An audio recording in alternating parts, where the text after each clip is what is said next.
Hi, my name is Ondřej Draganov. In this video, I will describe a simple and elegant construction widely used to compute Delaunay complexes.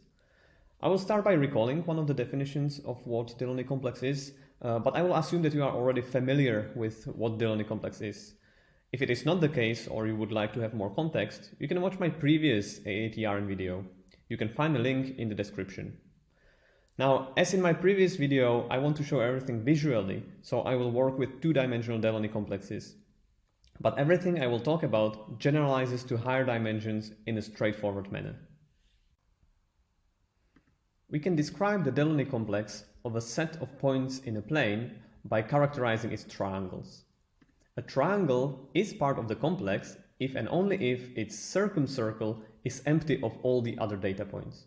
So now the highlighted triangle is part of the Delaunay complex of this point cloud, but now it is not, because this point is inside of the circle. So this is a nice definition, but if we wanted to really compute this, then checking all the triples is clearly too expensive. And to be honest, some of the triples should just not be considered in the first place. So how to go around this? I will first describe the construction and then explain why it works and why it is useful. Here you can see the plane with our points inside, and we will basically linearize the problem by going one dimension higher. We put a paraboloid over our point cloud and we lift our points onto the paraboloid.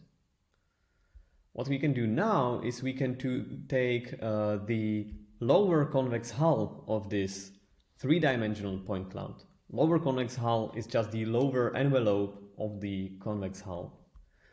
And now we can project this whole thing back into our starting plane. Now I claim that what we get is the Delaunay complex. So why does this work?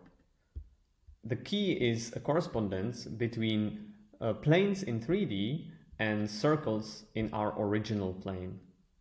If you take any plane and its intersection with the paraboloid and project it down to our original plane, it will always give you a circle. Now, just a quick visual demonstration that this is true, but you can also see it easily when you write it down in the formulas.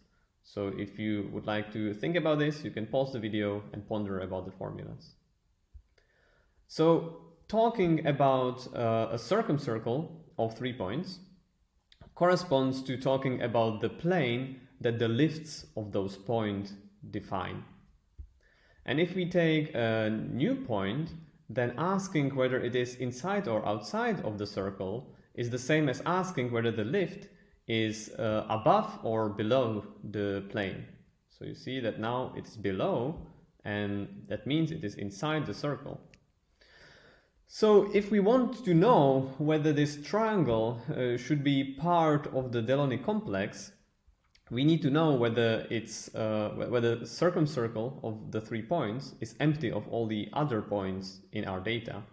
But that's exactly saying that in the lift there are no other points under the plane that those 3 points define. But this exactly means that the triangle will be a face of the hull, of the convex hull of our data. So indeed, when we lift our points, compute the lower convex hull, and project back down to the plane, this gives us the Delaunay complex of our original point cloud. Now this is useful both for theoretical and computational reasons. For computational reasons, this is great because computing lower convex hull is easy and there are very efficient algorithms for this. And so this is actually was often used in real implementations of finding Delaunay complexes. For theoretical reasons, this is nice because we know that Delaunay complex is always so-called regular triangulation. A triangulation of points is called regular exactly if there exists a convex polytope such that its lower envelope projects onto the triangulation. And that is all that I have today.